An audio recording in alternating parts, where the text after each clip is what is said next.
Bapak Ibu Saudara yang dikasihi oleh Tuhan Yesus Kristus, pada malam hari ini saya mau mengajak kita untuk melihat dua bagian firman Tuhan. Ini kisah tentang dua orang kaya, ya. Penginjil Fitri sudah mengkhotbahkan satu bagian pada hari Minggu kemarin. Saya ingin mengkhotbahkan, membawa kita merenungkan bagian firman Tuhan ini di dalam Injil Matius. Bacaan pertama, Injil Matius pasal 19 ayat 16 sampai ayat yang ke-22. Saya akan membacakan bagian firman Tuhan untuk kita. Injil Matius pasal yang ke-19 ayat yang ke-16 sampai ayat yang ke-22. Demikian firman Tuhan. Ada seorang datang kepada Yesus dan berkata, "Guru, perbuatan baik apakah yang harus kuperbuat untuk memperoleh hidup yang kekal?" Jawab Yesus, "Apakah sebabnya engkau bertanya kepadaku tentang apa yang baik? Hanya satu yang baik, tetapi jikalau engkau ingin masuk ke dalam hidup, turutilah segala perintah Allah."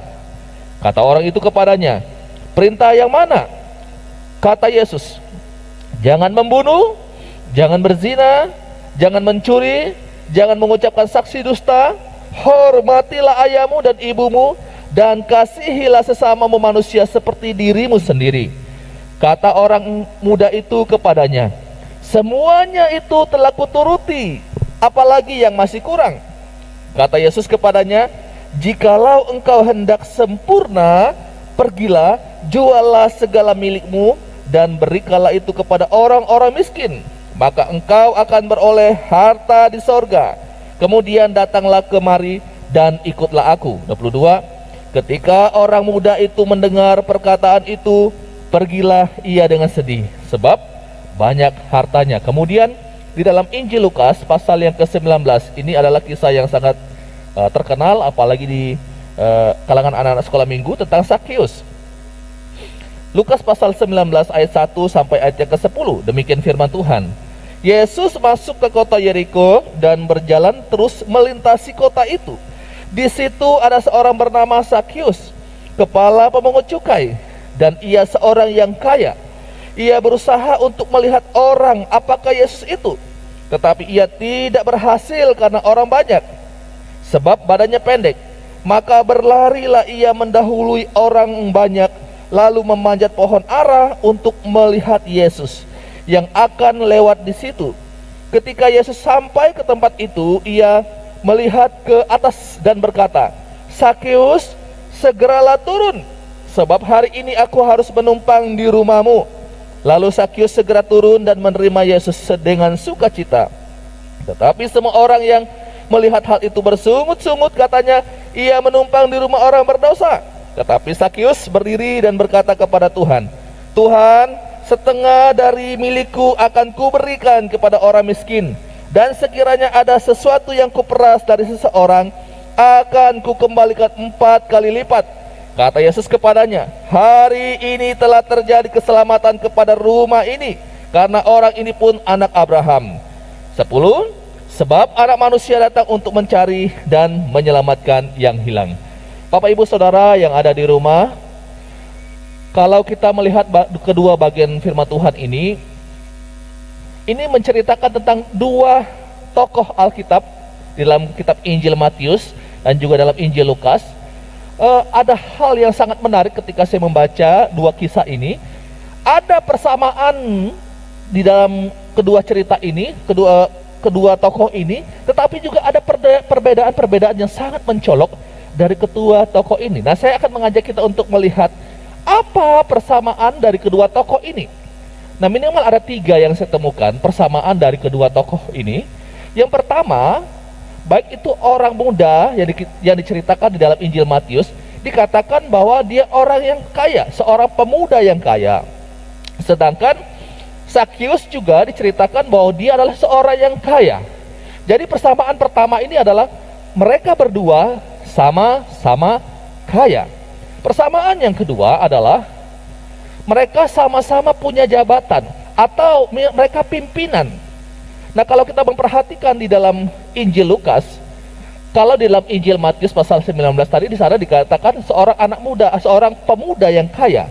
Tetapi kalau Bapak Ibu membaca referensi lainnya di dalam Injil Lukas pasal yang ke-18, maka di sana disebut bahwa dia adalah seorang anak muda, seorang disebut seorang pimpinan, seorang pemimpin.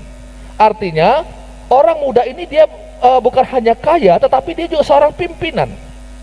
Sama dengan Sakius, bukan?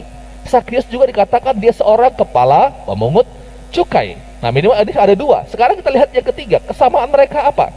Kesamaan mereka juga dikatakan mereka sama-sama kaya. Ya Bapak Ibu Saudara, kalau kita melihat dalam dua bagian ini sangat menarik. Sama-sama kaya, sama-sama punya jabatan, dan sama-sama mereka juga datang mencari Yesus. Orang muda ini dikatakan datanglah ia mencari Yesus. Sakius juga waktu dengar Yesus datang ke Yeriko, dia juga datang untuk mau bertemu dengan Yesus. Jadi minimal ada tiga persamaan mereka.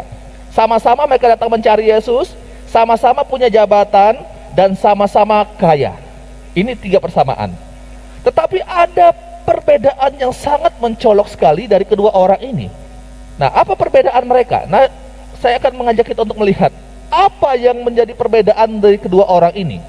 Yang pertama ada pada motivasi mereka. Motivasi orang kaya ini, si pemuda ini, ketika dia datang bertemu dengan Yesus, dia sudah punya konsep di dalam dirinya, sehingga itu ketika dia datang bertanya kepada Yesus, bagaimana caranya, perbuatan baik apakah yang harus dia lakukan untuk memperoleh hidup yang kekal. Artinya dia sangat percaya diri bahwa dia sudah sangat luar biasa di dalam melakukan perbuatan baik. Nanti kita bisa lihat pada bagian yang selanjutnya. Sehingga ketika Yesus bertanya kepada dia kemudian tentang perintah yang harus ditaati, nanti kita lihat di sana bagaimana dia menceritakan bahwa semuanya ia telah lakukan. Jadi motivasi orang ini datang kepada Yesus bukan karena ada kehausan di dalam dirinya, bukan ada kerinduan untuk mendapatkan satu kehidupan yang kekal, karena dia punya konsep sendiri bagaimana cara untuk memperoleh hidup yang kekal. Dia hanya mau menanyakan ini kepada Yesus Kristus.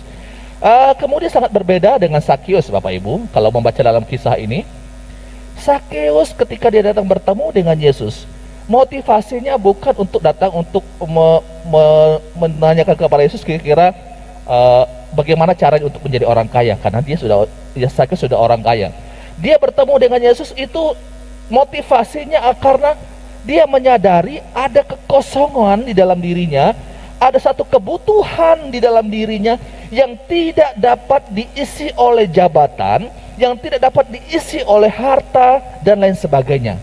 Sehingga itulah yang menyebabkan dia datang mau bertemu dengan Yesus. Sangat berbeda dengan orang yang pertama, orang kaya ini. Selanjutnya kita lihat perbedaan yang kedua apa?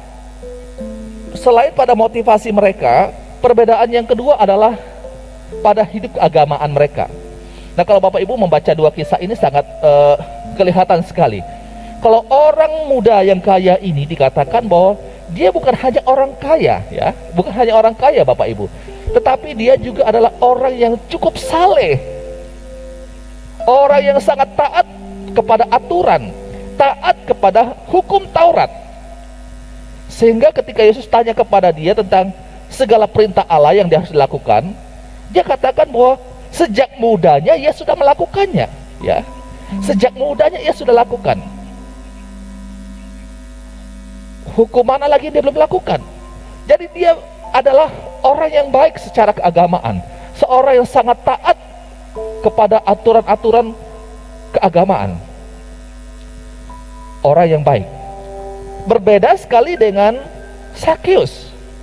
Sakius itu adalah orang yang, ya, kita tahu dia seorang pemungut cukai, seorang kepala pemungut cukai.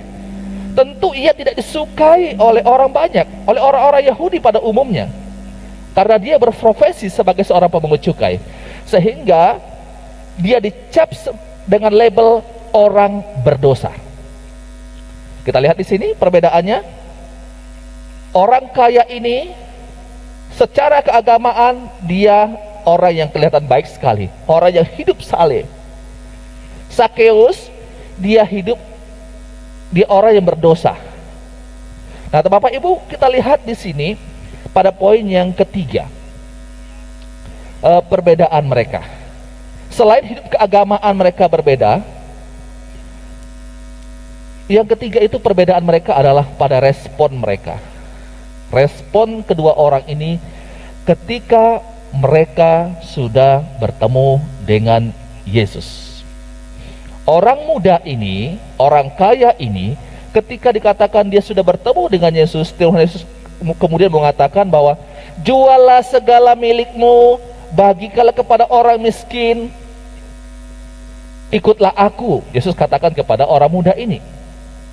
Apa respon anak muda ini, Bapak Ibu? Dia kemudian dikatakan bahwa pulanglah dia dengan sedih hati karena hartanya banyak. Ini bukan persoalan mengenai harta yang banyak.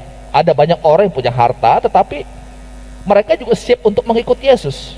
Persoalan orang ini bukan pada hartanya, tapi karena hatinya yang terpaut kepada harta itu. Ini menjadi persoalannya. Hatinya terpaut kepada hartanya. Sangat berbeda dengan Sakeus, Bapak Ibu. Sakeus, dia juga dikatakan orang kaya. Jadi kalau Bapak Ibu membaca Injil Lukas pasal 19, ada persamaan juga cerita tentang orang kaya ini di pasal 18. Jadi tidak secara kebetulan kalau kemudian Alkitab menuliskan tentang dua kisah orang kaya ini dalam Injil Lukas.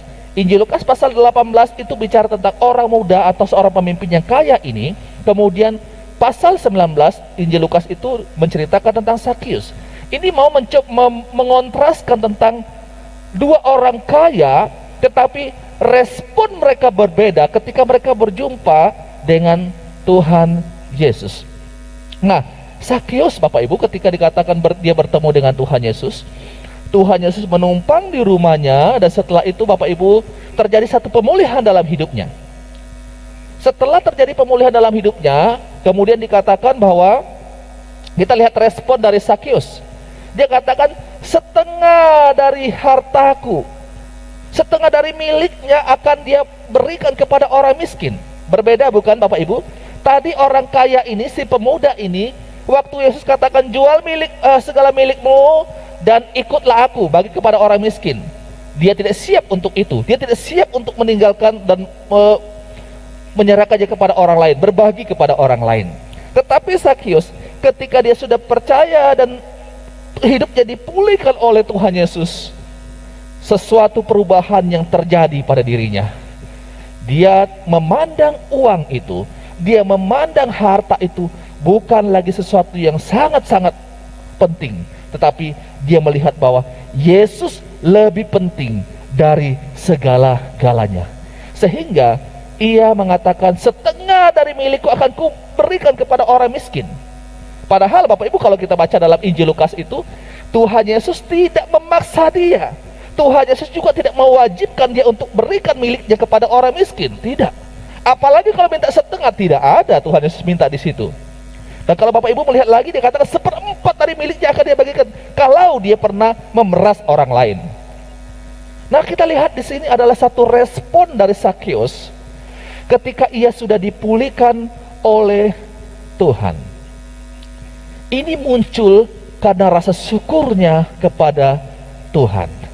Nah, Bapak Ibu Saudara yang dikasihi oleh Tuhan Yesus Kristus, apa pelajaran yang kita bisa dapatkan dari dua orang kaya ini? Si pemuda yang kaya ini dan si Sakeus yang juga dikatakan seorang yang kaya.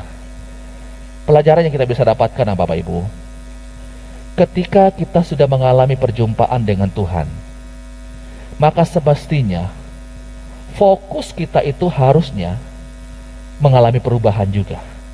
Kalau sebelum kita mengalami perjumpaan dengan Tuhan, fokus kita itu hanya kepada diri kita, fokus kita itu adalah kepada kepentingan kita, fokus kita itu kepada harta duniawi ini, maka seharusnya ketika kita sudah percaya kepada Yesus, maka terjadilah perubahan di dalam fokus kita. Harta itu kita masih butuhkan dan lain sebagainya, kita masih perlukan ketika kita masih dalam dunia ini. Tetapi fokus kita tidak lagi kepada harta duniawi ini, tapi fokus kita kepada Kristus yang telah mati dan menyelamatkan saya dan saudara, orang-orang yang berdosa. Nah, Bapak Ibu Saudara yang dikasihi oleh Tuhan Yesus Kristus, kaya itu bukanlah dosa. Seringkali orang katakan bahwa menjadi kaya itu pasti berdosa dan itu tidak akan masuk surga. Nah Bapak Ibu, kaya itu bukanlah dosa. Tergantung sekarang bagaimana kita memandang setiap berkat yang Tuhan berikan kepada kita. Bagaimana kita menggunakan itu untuk memuliakan nama Tuhan. Itu bukan lagi menjadi satu hal yang harus kita kejar-kejar setiap hari, tetapi Kristuslah yang menjadi fokus utama kehidupan saya dan saudara. Ini renungan firman Tuhan untuk kita pada malam hari ini. Kita belajar dari dua orang yang kaya. Satunya datang kepada Yesus, tetapi ternyata dia datang dengan motivasi-motivasi yang tidak sungguh-sungguh. Dia tidak datang kepada Yesus dengan membawa, oh ini saya Tuhan, saya butuh engkau mengisi kekosongan dalam hidup saya. Sakius datang kepada Yesus. Ternyata dia menyadari harta yang dia miliki, jabatan sebagai kepala pemungut cukai, dia menyadari itu tidak membuat dia bisa bahagia. Sehingga dia datang bertemu dengan Yesus. Dan benar, ketika dia mengalami perjumpaan dengan Yesus, terjadi perubahan yang luar biasa dalam hidupnya. Pada malam hari ini, mari saya mengajak seluruh jemaat Tuhan. Mari kita memfokuskan perhatian kita hanya kepada Yesus saja. Kalau kita memfokuskan perhatian kita kepada Yesus, maka kita akan menjalani hidup di dalam dunia ini dengan penuh kekuatan dan sukacita. Ada tantangan? Iya. Tetapi kalau kita fokus kepada Kristus, Tuhan akan menolong dan menguatkan kita. Ini renungan firman Tuhan untuk kita pada malam hari ini. Mari kita berdoa.